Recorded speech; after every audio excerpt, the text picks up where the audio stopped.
Questions, please, for the speakers. Question for Stig. In implementing this model, what was your biggest learning or your biggest surprise that you got out of going through that with the organization?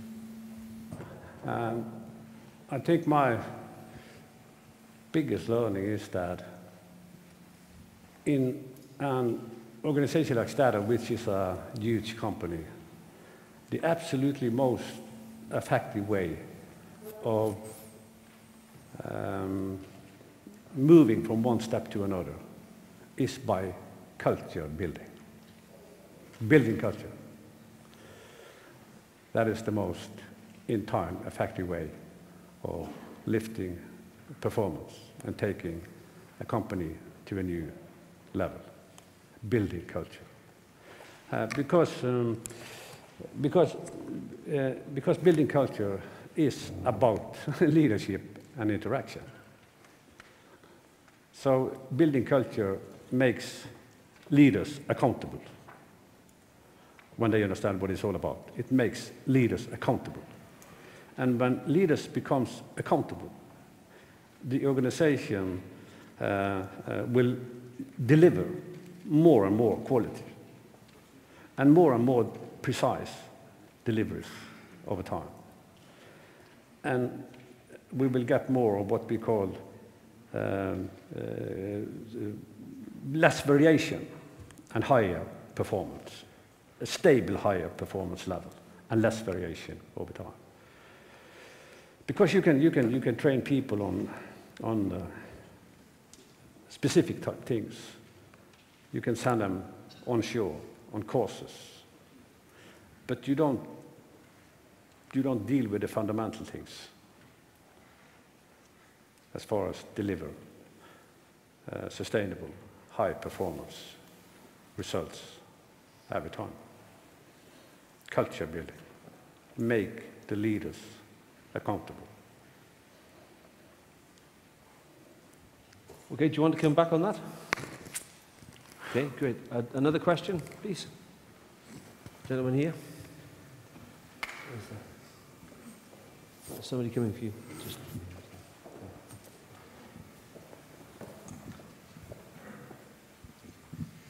My name is Ahmed Benzour. I'm with Baker Hughes, and I have a question for you, Stig. My question is, you've tackled a little bit about talking about culture. I understand that the way you're kind of sending out the message of training is basically, you're saying that you're trying to build trust, correct me if I'm wrong here, by having the leaders train their subordinates, right? I'm not sure if I understand what you said. Can you take it again? Okay, so the whole training, or to close the gap, you said that you're tackling it with training, yeah. Which is, from my understanding, is the way you're having the leadership or the leaders train their people. This is, you're trying to build trust and have them kind of walk the talk, if you will. Yeah. Okay. So am I right there? No, but the most important thing as far as closing the gap is that training in a true sense. When I train my soccer team Wednesday evenings, training in that true sense is more or less a matter of observing and identifying gaps. There is no way this player can run away from his behavior. No way. I observe it. And I can spend 10 minutes with him after the training and close that gap before it becomes an event. That is a proactive kind of leadership. Okay. So this is a big turn as far as turning our culture from being too much reactive to becoming more proactive. And it is absolutely concrete. Okay. Actually, that was kind of, I'm trying to verify my assumption there, because the next thing you talked about, having 350 leaders onshore, not actually, just didn't even kind of touch on the number of people offshore, where you think that your kind of diamonds or the high potential incidents might happen. So with that number of people, getting through, you know, you said 1,200 sessions maybe. Yeah. Having just on a sheer volume of people that work for our company, for example, we've seen that you can get the leaders engaged and they understand the message. They try to pass it along to the kind of the next layer down of operations managers and supervisors. And then you kind of start getting different message going through to the next levels. And that is my question, is you can train people, you're talking about building culture, and I understand that. And this is great, and this is what we want.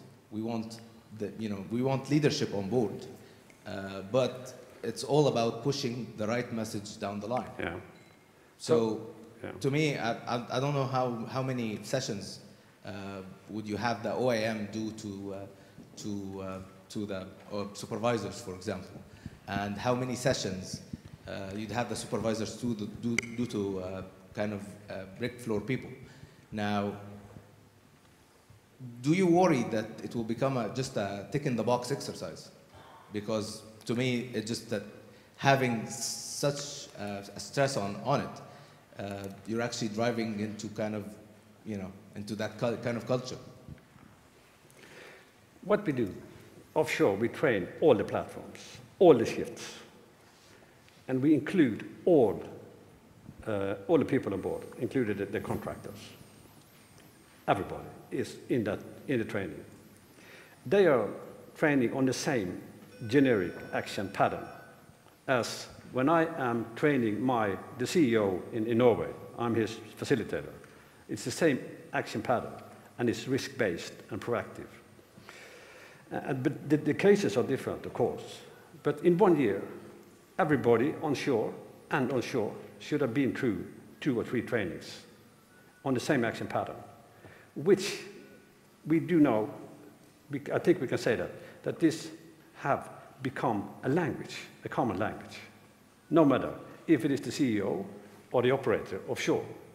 And we know that language is the most fundamental element in building culture, which is the next step. And I don't say that we are there, but the foundation is the language. The next step is culture, by training. I actually think if you had reached the same language everywhere, you've already built the culture. But can you say that again? If everybody's speaking the same language, you've already achieved the culture. Absolutely. I'm going to stop that there because that's going to become a conversation if we're not careful. I need a question as we run up to lunch. A question ideally for Benedikt, please. Well, I've got one for you, Benedikt, as it happens. You were talking about the 2x2 matrix. I had one. Please? No, please, absolutely. Yeah.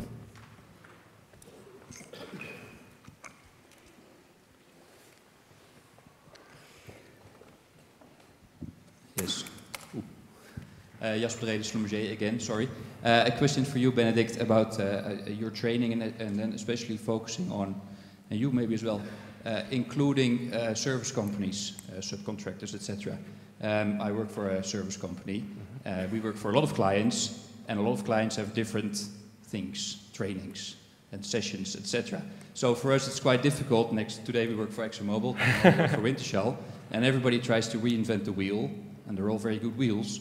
But wouldn't it be interesting to, as an industry, come together and say, as an industry, let's invent the best wheel and get everybody on board with this thing?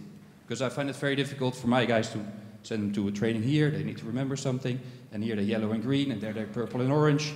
The helmet is full with different labels. Would it be interesting to move one step further and make this industry accept it, one optimum wheel? Don't know. Yeah, of course, this is the right aspect, I think. So we are also in a deep communication with other operators in Germany, so with GDF, formerly known as Gaz de France or Wintershall, and especially we do contractor workshops, so that we have the interface meetings from face to face with our contractors, and also to get more or less their ideas on safety, and so that we share our ideas and also get their input and share via newsletters to all of the other contractors, also the ideas from other ones, and so that there is an open community with also internet platform with the contractor so that they have an open board, and we want to use these questions more or less to get a general understanding, and it's not just that ExxonMobil does it in the best way, it's also to get the input from the others, yeah, and if we can get a general feeling and opinion about it, I think that's the right way, yeah. That would be the best way, I guess, in the end, but yeah. And the step change, you've addressed that, of course, as well. So. Okay. Great. Well, one more question before we stop for lunch. Because of Benedikt's German efficiency, we've been able to do a 12-minute session rather than the 6-minute session as advertised, but we can have one more question. Okay, well, I've got one for you, Benedikt. You talked about the 2x2 matrix for individuals, introvert, extrovert, task and person focused, and how you tailor things to address that. Obviously, as a psychologist, I'm interested in that. Could you give us some examples of how you would tailor something to address different personality types? Okay, so first of all, because they get the training, so the soft skills trainings, and not just for our employees, also to the contractors, so that they have a common understanding of it. And then, of course, yeah, you have to get an understanding about the people, that there are the people which are really dominant, that they have more or less a higher risk tolerance level compared to other ones. And so you get, in the trainings, case studies, how to find the right words and how to keep with the situation and with people and deal with the people so that they find the right words, the right information to reduce the risk tolerance and to raise their hand to stop the work and to come on a common, more or less, level of safety. So this is our way. Okay. Excellent. Benedikt, Mr. Stig.